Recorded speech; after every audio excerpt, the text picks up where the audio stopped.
Hi, this is Mac with PriceActionTradingSystem.com, and this is Wednesday, June the 12th. This will serve as this is Tuesday, June the 12th.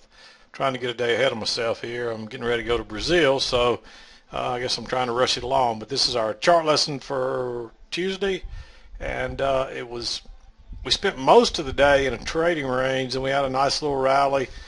Um, we we started out in this trading range here. We finally broke lower, but just couldn't push it down. The prices reversed. We went out the top side, and notice how we came back and tested the high side, and that's when you consider going long if you get a good setup. And you'll notice that I didn't mark a setup till low here, and I'll explain why. There was really a pretty good setup right here on this failed break back inside, but the trend was definitely coming down at that point, so this was a risky trade, and that's why I didn't mark it. But we spent the afternoon in this trading range for the most part, and it was just really not a, unless you caught part of this move up through here, there just really was not a very good trading day. These were the best two entries right here, the most recognizable. But I'll back out here and go over each of these trades, and we'll go from there. And we'll try to keep it short and sweet today. Um, we came off this high side right before the regular market opened. Um, Then we had a little two-legged pullback. Notice this is a two-legged pullback. One leg up, a little pullback, then a second leg up. So that's a second entry short right there. And we hadn't yet reached the low side yet, so that's a great little setup right there, right at the open. And I'm sure a bunch of people got tricked going long right here. But remember, once you come off the high side of the trading range, the odds are you're going to go to the other side before you come back to this side. And so the odds were on our side right there, especially a second entry short, a two-legged pullback, and that was a nice little move. Any runners were probably good for 3 points or so. Nothing big there because then, of course, we're bouncing off the low side.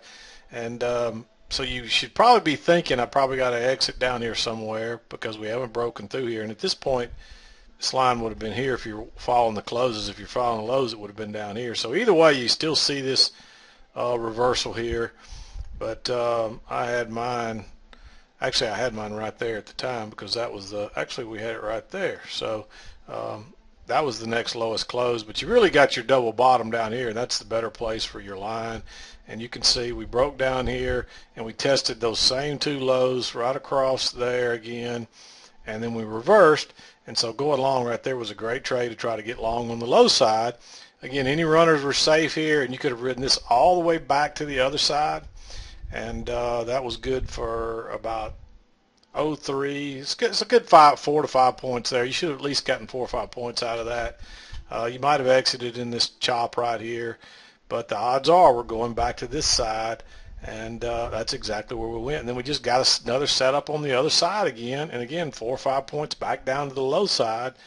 And so you should have been thinking of exiting right in here. Wasn't worth trying to ride this out, even though it chopped lower. It just, there's too many overlapping bars. There's too much going on. There's no real rejection down here. So, um, you're not really looking to get long yet. You got a long setup possibly here, but look at all the overlapping bars, 1, 2, 3, 4.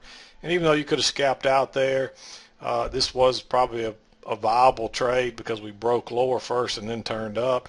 But I didn't mark it because it's really risky, because now you would have had this line right across there, and you see we're coming back and testing that. There actually was a short here if you wanted to take it, but because it was a first entry, again, it was risky, and I didn't mark it. And we're in this trading range. We kind of got a double top, so this is good enough for at least a scalp. Again, I didn't mark it, and this one would have been better because it would have been a second entry. But look what happened by the time it's set up. You got 1, 2, 3, 4, 5 overlapping bars, and this is a big doji, so you would have had to go short right out of that congestion.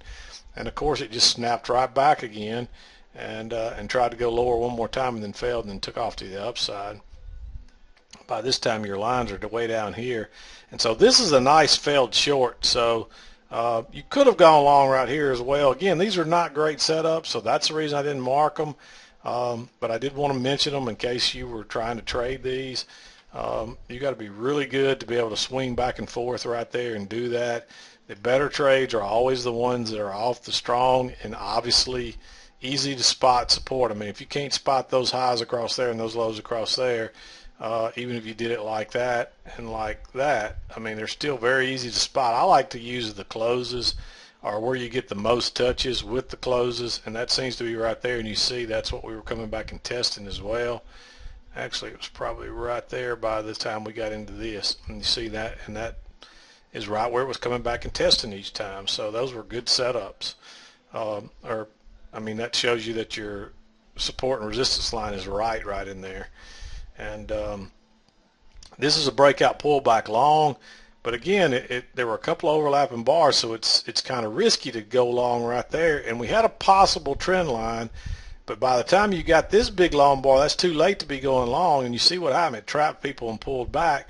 But when it reversed back up again, that's basically a two-legged pullback to the EMA, and you could go long right there.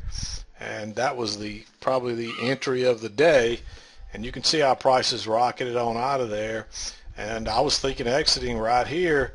But sometimes this is why I say wait till you get two bars in a row. Don't exit below this bar, but wait till you get your second bar and put your stop right there. And if you did that, you see you would have got the rest of this, and you wouldn't have got stopped out until right here. And you still would have missed this part of it, but there was another entry right here. And so this is another bounce right off the EMA, and that's a two-legged pull, or the trend line. It's a two-legged pull back to the trend line, and you got 1, 2, 3 touches on it before prices rocketed higher. So there was another great setup right there. And then it really was kind of uncharted waters in here. There wasn't sure. There was a little small trend line right down through here like so, and if you saw that, you might would have taken these trades, but it was getting so close to pulling back. You know, you realize we're going to come back and test this breakout area, and that's all this is a retest of the breakout area.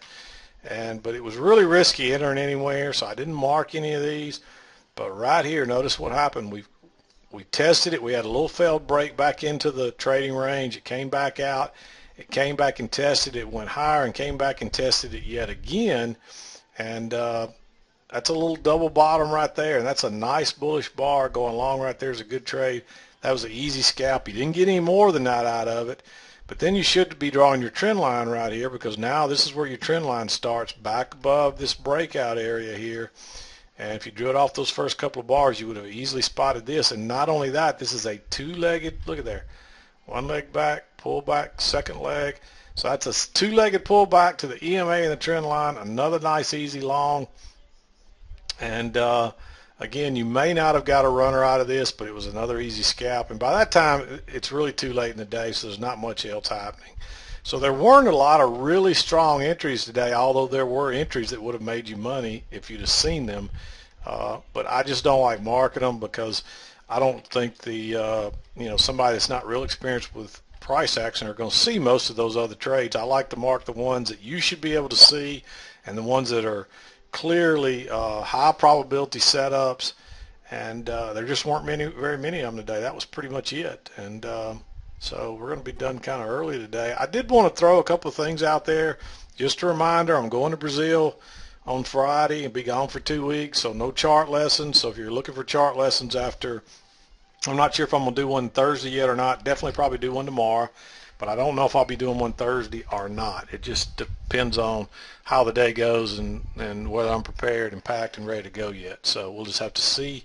But if you're looking for one during that 2 week period, there won't be any, because I'll be out of the country and I won't be thinking about trading. So good time for anybody else to take a vacation as well. I know new traders, they hate to take vacations because they want that action, they want to be in the market. And I'm not saying that everybody should go on vacation just because I am, but if you've been trading for a while and you've been practicing for a while, take a couple of weeks off and see how refreshed you'll be when you come back. You're going to have to learn to do that anyway.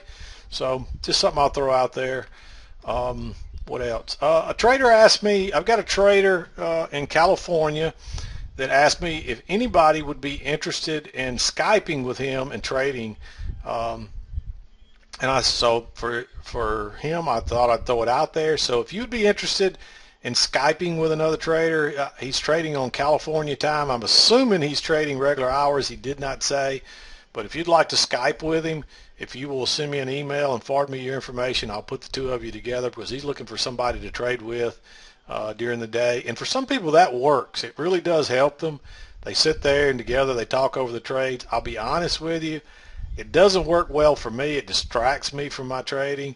And so for that reason, I don't like to do it. And that's another reason I'm not interested in a trading room, because it takes me away from where I really make my living, which is trading. And but I do know it works well for somebody, so for some people. So if you're interested in that, let me know. Drop me an email, and I'll hook you up with the gentleman in California, and y'all can Skype back and forth and see if it works for you. And if nothing else, you'll make a new trading friend. So, and that's the really neat thing about doing these videos. I've met people from all over the world. I got trading friends in Australia, South Africa, China.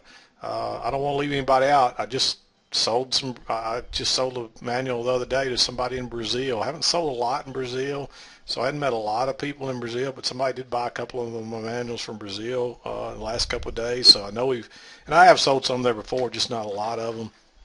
But I've met people all over the world through trading, and you know, even though I've never met some of them, I've become close friends with a lot of them, and that doesn't include the ones here in the U.S. that you meet every day. So anytime any of you would like to be put together with some other traders, let me know. I'll put you guys together if you're interested in that kind of thing. So I think that's about it. Just remember, when you get in a trading range a day like this, the only place you want to enter are the key entry points, which is the strong support and the strong resistance. This one was okay because it was a two-legged correction, and if you measure this leg, I guarantee you this leg's almost, if it's not, it's probably really close to a perfect measured leg. There's leg one and there's leg two, and you see it, a perfect measured move with a nice little two-legged correction. And also this right here, we talked about this the other day, this is more than likely leg one, and before this is over, this is going to be leg two. We didn't quite get there. Whether or not we'll make it back there before prices reverse or make a bigger correction, we'll have to see.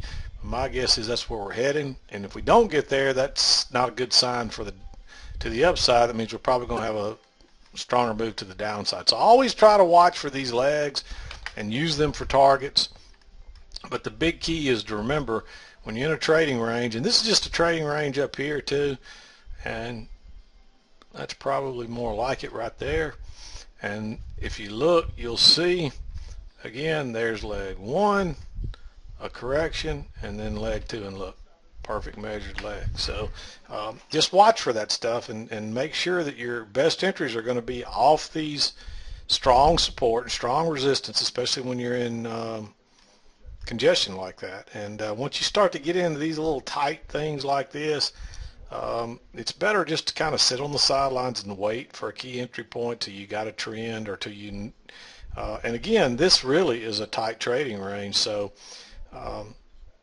until we broke lower here, there was no setup right here. As you can see, there was no real good setup, but otherwise you could have gone long on the lows and short off the highs, and you'd have made money. And all that is just a tighter trading range. So draw these lines, because it will help you to see it. Sometimes it's not so clear. If you take these lines off there, this one's still pretty clear, but this one's not, and this one's not real clear over here. But when you put your lines on there, it just suddenly, it sticks out there, and it's real obvious. So that looks a whole lot different. It does to me anyway, and hopefully it does to you too. So just remember to draw those lines, because they will help you to see it. And as the price action moves on, take your lines off, because you don't want it to be all cluttered up in lines. Then you're just getting confused. So keep your chart as clean as you can as you go along, but leave the important lines there. And when they're no longer critical or still in play, then you can take them off. So but anyway, I'm going to wrap it up. This is Mac with PriceActionTradingSystem.com, and we'll see you next time.